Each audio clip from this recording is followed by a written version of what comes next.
सिर्फ 3 मिनट में मोबाइल होगा फुल चार्ज। साइंसदानों ने हैरान कुन बैटरी तैयार कर ली। ऑस्ट्रेलिया के साइंसदानों ने बैटरी टेक्नोलॉजी के मैदान में एक अहम पेशरफ्त की है जो मुस्तकबिल में स्मार्टफोन्स और दीगर इलेक्ट्रॉनिक डिवाइसेस को चार्ज करने का तरीका तब्दील कर सकती है। नई टेक्नोलॉजी में बैटरी को कम वक्त में मुकम्मल चार्ज करने की सलाहियत सामने आई है। ऑस्ट्रेलियाई मुहक्किकीन ने जिंक आयोडीन बैटरी तैयार की है जिसने तजुर्बात के दौरान सिर्फ 3 मिनट में मुकम्मल चार्ज होने की सलाहियत का मुजाहिरा किया। अगर ये टेक्नोलॉजी अमली तौर पर कामयाब हो गई तो मौजूदा बैटरियों के मुकाबले ये एक बड़ी पेशरफ्त हो सकती है। आमतौर पर स्मार्टफोन्स में इस्तेमाल होने वाली लिथियम आयन बैटरी को मुकम्मल चार्ज होने में डिवाइस और फास्ट चार्जिंग की सलाहियत के हिसाब से तकरीबन 30 मिनट से कई घंटे लग सकते हैं। नई जिंक आयोडीन टेक्नोलॉजी इस वक्त को नुमाया तौर पर कम कर सकती है। नई बैटरी की एक और खास बात इसकी तवील उम्र है। मुहक्किकीन के मुताबिक तजुर्बात में बैटरी ने 60,000 तक चार्ज साइकिल्स के बाद भी अपनी कारकर्दगी बरकरार रखने की सलाहियत दिखाई। इस बैटरी में पानी पर मबनी इलेक्ट्रोलाइट सिस्टम इस्तेमाल किया गया है जिसकी वजह से ये रिवायती लिथियम आयन बैटरियों के मुकाबले ज्यादा महफूज हो सकती हैं। पानी पर मबनी निजाम में आग लगने का खतरा निस्बतन कम होता है जो मोबाइल फोन और दीगर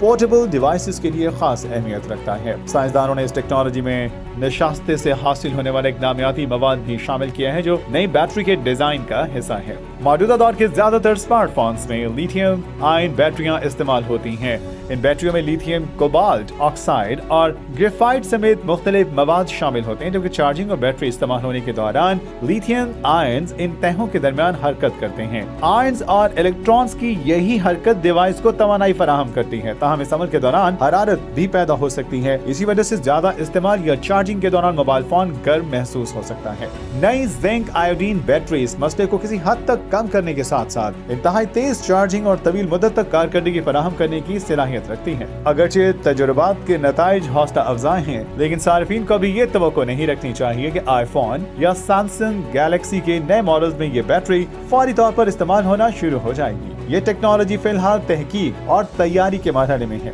बड़े पैमाने पर स्मार्टफोन्स में इस्तेमाल से पहले कई तकनीकी मुश्किलात हल करना होंगी। साइंसदानों को यह भी साबित करना होगा कि ये बैटरी छोटी और जदीद सार्फिन के इलेक्ट्रॉनिक डिवाइस की सख्त जरूरियात पूरी कर सकती है। इसके बावजूद 3 मिनट में चार्जिंग, तवील बैटरी लाइफ और बेहतर हिफाजती खसूसियात का इम्तजाज इसे बैटरी टेक्नोलॉजी में एक दिलचस्प पेशरफ्त बनाता है। अगर मुस्तकबिल में इस टेक्नोलॉजी को स्मार्टफोन्स के लिए तजारती सतह पर तैयार कर लिया गया तो सार्फिन को फोन चार्ज होने के लिए तवील इंतजार नहीं करना पड़ेगा और सिर्फ चंद ही मिनट में मोबाइल दोबारा इस्तेमाल के काबिल हो सकेगा।